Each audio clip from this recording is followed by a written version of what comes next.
ang bibigyan ng pagkakataon itong si si Bryce Hernandez, mga kababayan, na maging state witness. Kaya itong si Joel Villanueva, tila pinagsakluban ng lupa.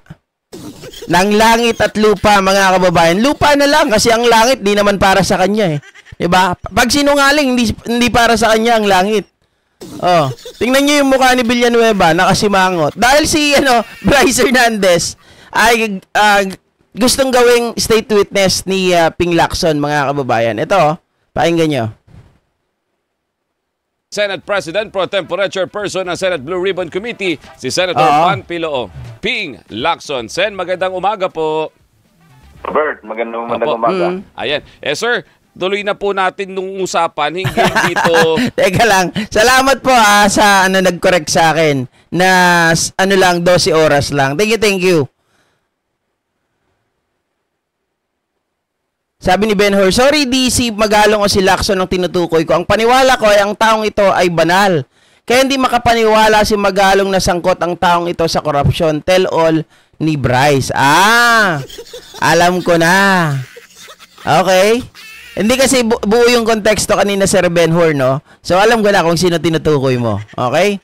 Kay Bryce Hernandez, ang Senate President, upon your recommendation po ay napayagan, hindi po ba itong si Bryce Hernandez na makalabas bukas para mangalap ng mga ebidensya? Gaano po ka-importante itong gagawin niya ito, Senator Ping, para mapayagan siya na lumabas ng Senado po? Importante in the sense na maghahanap siya doon sa kanyang, siguro sa files niya, no? Kung meron siyang sa opisina niya o sa bahay niya. Kung may natatabi siya doon na po pwedeng mapalawak pa yung investigation, not necessarily pointing at my two colleagues. Rainy Pascua, good morning. Na pwede siyang makapag-produce. Sabi niya kasi pag tinatanong, mahirap magturo nga naman nang wala siya pinanghawakan. Tama. So, yun. Kung may makikita siya at sa susunod na pagdinig, may ipakita niya, at least may resibo, hindi ba? Kasi yun ang elemento na wawala eh. Nabanggit ba niya sa inyo, Senator Ping, kung ano itong mga hinahanap niya ito? Kasi definitely may idea siya sa isip niya kung ano to at saan niya kukunin. Well, kinukunin ko lang nung pinapa-identify ko sa kanya yung mga bungkus ng pera.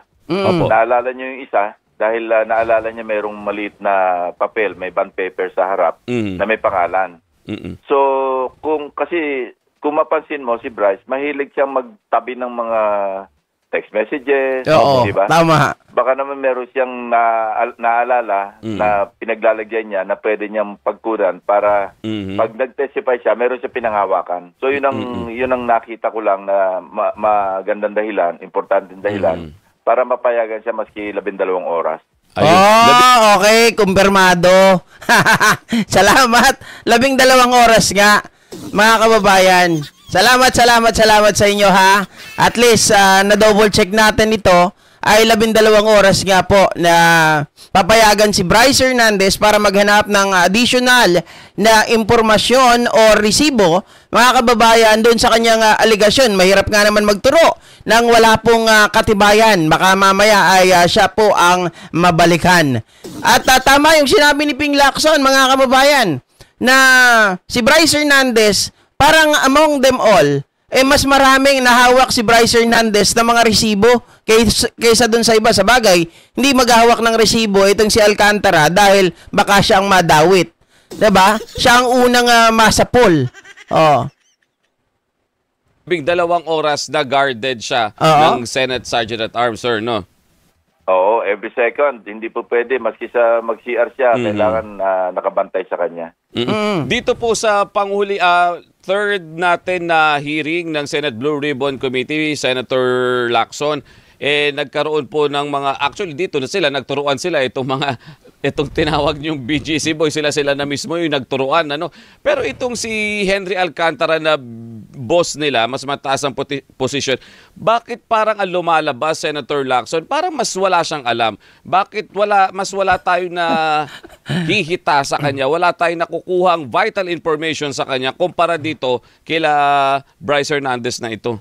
Eto, sasagutin ni Ping. Hindi totoong wala siyang alam. Ayaw niya lang sabihin. Pero alam mo, dahil ngayon na-contempt siya at nakadetine siya, baka sakaling mag-iba yung kanyang attitude, yung kanyang pananaw.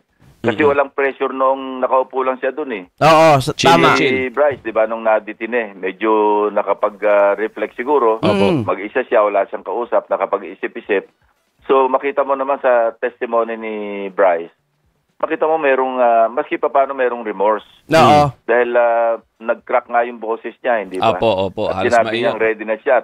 Oo. Pa nga, willing siyang pumirma ng waiver pa nga eh. Correct. Sa bank secrecy eh. So, yun ang isang indikasyon. Yung tao pagka walang pressure, siyempre, malaya yung kanyang isipan. Maraming lahat ng lusot, maiisip niya. Pero once na ma-applyan ng pressure, ano man yun, pwede magbago yung isip. So, inaasahan natin na ngayong nasa detention si Henry Alcantara, baka makapag-isip-isip siya at susunod na pagdinig, baka may mga isisiwalat siya. Opo, pero at this point in time, Senator Ping, wala pa siyang pasabi sa inyo na babaligtad na siya or magbibigay na siya ng mga vital information so far? Naku po, nag-lag pa. Did you know that the most dangerous prayer you can Kala ko, ever pray is lag only eh. 3 words? If you skip this healing prayer, Patalastas Tingnan pala. natin. Kasi once na merong development along that line, agad-agad tatawag ako ng pagdinig. Okay. Pasusundan ko agad yung last hearing kung merong ganong pahiwatig. Pero kailangan makita muna natin kung ano yung sasabihin niya. Baka mamaya may pahiwatig, pagdating doon, iba naman ang sasabihin. Sayang lang yung oras natin. Oo, tama naman. Siguraduhin. Ito naman pong itong Sims na sinasabing tagadala ng pera binibigay niya kay Bryce, nakikita ba ninyo, Senator Lacson, na po pwede itong tumestigo? Or at totoo ba talaga sa palagay ninyo yung mga binabanggit niya, consistent ba siya dun sa mga information na ibinibigay niya sa committee? Oo, consistent. Kasi siya naman talaga yung ginagamit ng BGC Boys kapag sila ay merong proyekto na ang gusto nila, sila mag-implementa. So siya yung parang enkargador. Opo. Pero nag-iba yung ihip ng hangin, ha? Mga kababayan, nung unang tinanong si Panfilo Lacson, ay sinasabi po nito na hindi credible si Bryce sa kanyang mga binibitawan. Subalit ngayon, mga kababayan, mga ka-GP, ay mas marami po ang nagtutugma doon sa mga binibitawang statement ni Bryce Hernandez. Maaring hindi po 100% dahil meron pa pagdating doon sa casino. 'Di ba? Pero ngayon, mga kababayan, mga ka-GP, iba na ang takbo. 'Di ba? Yung pagkakasabi ni Ping Lacson nung nakaraan na hindi credible si Bryce, ngayon, lantaran niya na pong sinasabi na mas marami ang napapakinabangan na statement nitong si Bryce Hernandez. At lahat tumutugma. Maging itong unprogrammed funds, mga ka-GPnatics, na nung una hindi pa sinasabi ni Ping Lacson. And then, eventually, he realized, tama nga yung sinasabi nito. Diba, hinahanap natin sa GAA, hindi natin makahagilap. Pero, nandun pa rin sa GAA, under nga lang ng unprogrammed funds. Mahirap hagilapin, pero no, it was identified properly, itemized by Bryce Hernandez, mga kababayan. Doon nga nagulat si Bato eh. Di ba? Hindi inaasahan ni Bato, mga kababayan, na meron ganun pala. At nagtataka siya, uy, teka lang, mas mataas ka nga kay Bryce Hernandez, pero anong nangyari? Parang mas marami pang alam si Bryce kaysa sa'yo, Alcantara. Hindi raw totoo yun na mas maraming alam si Bryce kasi alam naman natin, ang puno niyan, di ba? Bukod kay Yusek Bernardo, syempre, pababa ng pababa yan. Layer by layer. Sino ba ang kasunod ni Yusek? Di si Henry Alcantara. Hanap ka na kung kanino natin ipapangalan itong mga proyekto, pero sa kanya nire-release yung pera at siya lahat yung nangangasiwa. Tulad halimbawa noong nakita naming 7 proyekto na di umano sinasabi ni Bryce na na-insert under the name ni Senator Estrada. Okay. 3 doon sa proyekto na yon, iisa yung kontraktor. Pero hindi naman din na ginagawa kasi ang nasa 2025 na GAA, yung 7 proyekto na nagkakahalaga ng Mamaya ba? 355 million.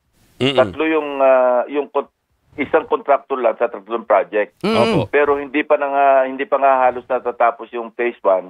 Bakit nagbabayaran na sa phase 3? Wow! Ang bilis Ghost. Yun ang punto. So hintayin natin kung ano pa yung magde-develop kasi baka may mga lalabas pa. At totoo nga, dahil si Sally Santos nag-testify na nagdadala siya talaga ng bulto ng pera. Oo. Na hindi maipaliwanag kung bakit ganon. Kasi dapat yung District Engineering Office Ayan. ang nagbabayad sa kanya Correct. sa pamamagitan ng kung hindi fund transfer, cheque. Di ba? Pero ito, lumalabas, pag na-download yung pera ng DBM, dinownload na sa District Engineering Office, Opo. ito'y tinatransfer kay Sally Santos doon sa SIMS, pagkatapos i-withdraw over the counter at idadalhin sa kanila. Ang pinakamalaki nga, nagulat ako sa amount, sa halaga, 457 million pesos, halos kalating bilyon na isang bigayan. At saka doon hindi rin nakaligtas itong si Henry Alcantara, mga kababayan. Kasi, di ba, bigayan ng pera, bigayan ng tawag dito ay lagay or suhol or commitment. Di ba? Nasa harapan siya eh. Bago i-distribute, pabaliktad nga ang lagay eh. Dinadala ni Sally Santos doon, mga kababayan, sa opisina or kahit doon sa nakita nating lamesa na yon, nakaharap si Henry Alcantara. Instead na dapat, diretso ito sa mga kontraktor. Oh. Ibang datingan talagang minonopolyo eh. Grabe. Ang laki. And then, Senator, oo nga po. Tapos, itong binabanggit niya na dalawang colleague po ninyo, kay Senator Joel Villanueva, kay Senator Jinggoy Estrada, nabanggit po ninyo na as of this time, hindi pa sila totally safe off the hook. Kumbaga, tama po ba, Senator Ping? Tama, pero wala rin namang matibay na katibayan na pwede sila i-prosecute. Kasi nga, while yung, sabihin natin yung dalawang elemento, naandyan na. Unang elemento, yung may allegation laban sa kanila, si Bryce Hernandez. Testimony yun under oath eh. Opo. Na sila yung may proyekto nag-allocate sa kanyang distrito. Pangalawa, na-check na natin sa GAA, na totoo nga. Kasi eksakto yung description niya. Kasi di ba, in-enumerate naman niya yung mga items eh. Opo. Tumama talaga yun. Kung ano yung nakalista sa GAA, in the case of Senator Estrada, sa 2025 GAA, under the regular budget. Okay. In the case of Senator Villanueva, mabuti na lamang at nag-research si Senator Gatchalian at pinakita niya yung lahat ng listahan sa unprogrammed fund. Doon pala nakalagak naman nung 2023 GAA, yung 8 proyekto naman na sinasabi ni Bryce na ang nagbaba naman ng pondo si Joel Villanueva. Kaya pala nung time na yon, 'di ba? Aligaga, mga kababayan, si Joel Villanueva. Ito binasa ko po lahat ito from start to end. Sabi niya ganun, pero wala po akong nakita dito. Wala po dito sa GAA, wala sa libro. Mga kababayan, ang lakas ng loob. Pero nung natanong ni Bato de la Rosa, itong si Bryce Hernandez, at nag-testify nga at sinabi nitong si Win Gatchalian na mayroong 600 million unprogrammed funds, mga kababayan. And nung dinoble check nila, ay nagmamatch doon sa sinabi ni Bryce Hernandez. Mga kababayan, yung mga proyekto. Nako, patay tayo, biglang nagbago ang mukha ni Villanueva. Anong kanyang demeanor, mga kababayan? Gusto nyo ba akong gawin dito? Punching bag na lang? Basta-basta? Ang lakas! At eksakto rin yun, kasi 75 million each times 8 items, 600 million. 600 million. May credence, may credibility si President. Ayun. Ang problema, Robert, dito, ang hindi pwedeng i-prosecute kasi nasaan yung pangatlong elemento. Hindi pwedeng sinabi lang ni Bryce na nagbigay siya ng 30% na kickback. Importante, magpakita siya ng pruweba na nakapagbigay talaga siya ng kickback ng komisyon. Ano yun? Pwedeng may naitabi siyang ledger, pwedeng may naitabi siyang listahan o notes, pwedeng nasa ibang cellphone niya. Kaya naisipan ko siyang payagan. Ayun. At hindi so isa na lang ang kulang na elemento para ma-prosecute talaga si Jinggoy at itong si tawag dito, si Villanueva, mga kababayan. At kapag nakuha yung elemento na yon, ay yun po ang masasabi natin na wala ng kawala. Kasi lahat, electronic evidence, mga kababayan, sworn testimony, 'di ba? O yung aligasyon na sinasabi nila, kailangan isa na lang magpapatunay na tumanggap ito mga to sa pamamagitan siguro, mga kababayan, na merong ledger o listahan para ito, matibay na na ebidensya, hindi mo na pwedeng tanggihan. Patay ka ngayon, Joel. Kaya pala hindi na may pinta yung mga pagmumukha ninyo. Hindi na, kumbaga mga ka-GPnatics, hindi na makatulog, 'di ba? Araw-araw na lang si Villanueva may mga mga pakulo, 'di ba? May mga pakulo. Limitado kina Ma'am Teresa Raza Villanueva at saka Senator Estrada. Baka mayroon pa mga ibang mambabatas na nakalista rin doon sa pinaglalagakan niya ng record. Kaya ko nirekomenda kay Senate President, pwedeng palabasin natin mag 12 hours lang. Okay, 12 hours nga. Pero at the end of Talagang dinidiin mo, Ping, ha? Nagtatawanan na ako siguro ng mga 12 hours talaga. the day, Senator Ping, kapag sinuma natin yung lahat, itong turuan nilang dalawa, itong turuan pala ng BGC Boys, tapos idagdag mo yung binabanggit ng Sims, tapos at ng mga iba pang nila Diskaya. Pero at the end of the day, parang ang pinuturo ng lahat dahil sa mga mababatas kaya umabot sa ganito. Tama po ba? Oo, totoo yun. Kasi kung wala nag-insert na mababatas, hindi ko naman sinasabing sina Joel mismo yun o sina Senator Jinggoy. Oo. Kasi lumalabas dito, yung sa BICAM ang pinaka-culprit. So talagang kung titingnan natin anong pinagsimulan lahat nito, mambabatas Kung hindi nag-insert ng katakot-takot ng bilyon-bilyon na piso ang mga mababatas at binaba ito sa mga district engineering offices na contact na nila, kung sino man sila, hindi mangyayari to. Kasi pera yung, di ba, money is the root of all evil. Sabi nga, ito in this case, literally ganun Kung walang binabang pondo, yung mamabatas, congressman man o senador man, walang opportunity yung district engineering office, sina Alcantara, sina Bryceman, o kung sino pa mga district engineering, district engineers, para pagkunan ng pondo. So talagang pinag-ugatan, mambabatas. Mambabatas talaga yan, mga ka-GPnatics. Tapos usap-usap na lang yan sila kung magkano ang hatian. Hindi pwedeng makakakilos itong DPWH na to na sila-sila lang. 'Di ba kailangan may panggalingan ng pondo mali pala. May panggalingan na proponent, 'di ba? Proponent. Kasi doon ang gagaling yung pondo. Kung walang proponent na project, mga kababayan, hindi nila ito magagawa. Wala silang pagkukunan yan. Oo. Kung titingnan natin yung kabuuan, Robert, Ma'am Gina? Kasi kung ina-analyze natin, saan ba nagsimula? Mambabatas. Kasi nawili na sila sa pag-realign, pag-i-step. At tinatambak nila yung kanilang insertion sa DPWH. Oo. Bakit? Kasi nandiyan na yung mga suki nila Oo. Bata na nila yung mga Latag na sila. Latag. Tama. Seno. Mas madali ng kalakaran dahil na nila yun Mga kumbaga, tauhan na nila yon. 'Di ba? Napapaikot na nila sa kanilang mga palad, sa kanilang mga daliri, mga kababayan, at konting kuskus balukos na lang ang mangyayari nun, bulsa kaagad, 'di ba? Paldo talaga yung bulsa kaagad. Kasi wala nang pahirapan Bakit kanyo? Yung mga tao nila sa baba, sa DPWH, kikilos din yan kasi meron silang nakukuha na parte. 'Di ba?